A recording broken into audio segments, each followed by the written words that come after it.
Yeah, truth is, most of us probably avoid certain foods because we simply don't like the way they taste.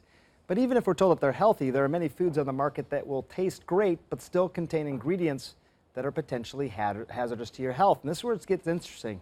Food industry experts compiled this list of foods they say we should never eat. David Jack has some insight on this. He's a nutrition expert.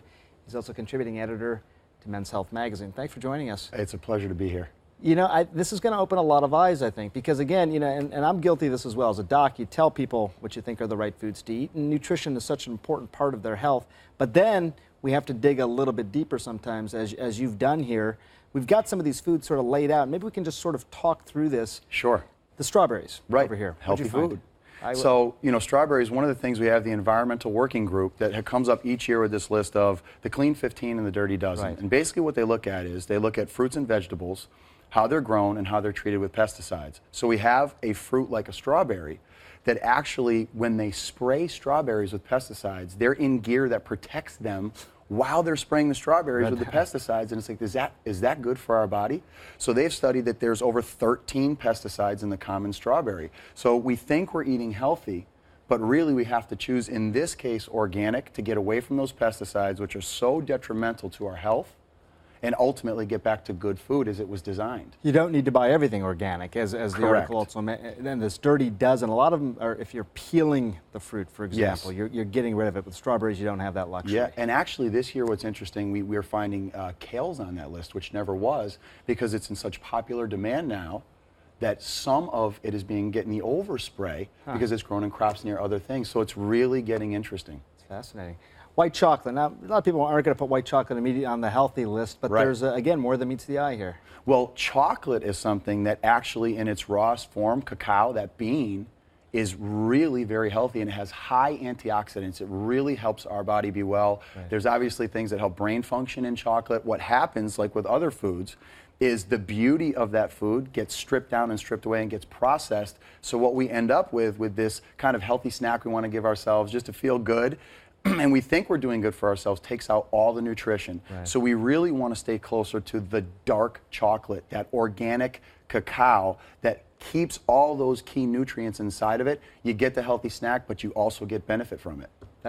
So it's more the cacao butter, right? So Yes. it's not really chocolate per se. Correct. It's the butter. It's the actual, This is marketing genius. We'll call it white chocolate. Yes, yes. So you're further away from the truth as we get down here. And then you realize. Yeah. Sprouts, again, you know, this is something that a lot of docs are going to recommend. Yeah, healthy. Here's the problem. Sprouts, the seed generally needs moist, warm environments to grow, which is a breeding ground for bacteria. All sorts of different organisms. And So, food recalls and all that. exactly. And they found that sprouts are usually the culprit at the center of these massive food recalls and getting people sick. So if you're going to do sprouts, we recommend that you heat them to try to kill some of the bacteria, or you get some crunch with the sprouts. So you take your carrots, you take your cabbages, and you shred them, and you use those instead. You're trying to get that texture. Sure, get the texture, stay away from the bacteria. Canned tomatoes. Now, is it the can or is it the tomatoes? It's really the can. So there's a resin in the can that brings these synthetic estrogens into our body, which starts to mess with our hormones. And hormone regulation is really the issue that a lot of people are facing in being unwell and unhealthy, weight gain. So we want to get away from the can, and we want to move to things like glass that don't have those resins in there, or even like a Tetra Pak, like Trader Joe's will have tomatoes in a Tetra Pak, which also helps get us away from the dangers that would be inside the can. And finally, fish, and specifically swordfish over here. Sure. Yeah, and I should point out, you guys interviewed a lot of different experts for this column. We did. Dr. Landrigan, who's someone I know well, weighed in on this. What do you say? So swordfish, really high in mercury. The other thing is it's not sustainably fished a lot. So they'll use methods that will actually damage other sea life. So you're getting a double whammy with it. You're getting high mercury, which there's tons of issues with that. It's a toxin. But you're also having these unsustainable fishing practices. So you want to move to things like wild Alaskan salmon. You want to move to things like Pacific, even Pacific tuna, which gets you a little closer. Snakehead fish now, they're saying, tastes a lot like swordfish, but these are more sustainably fished.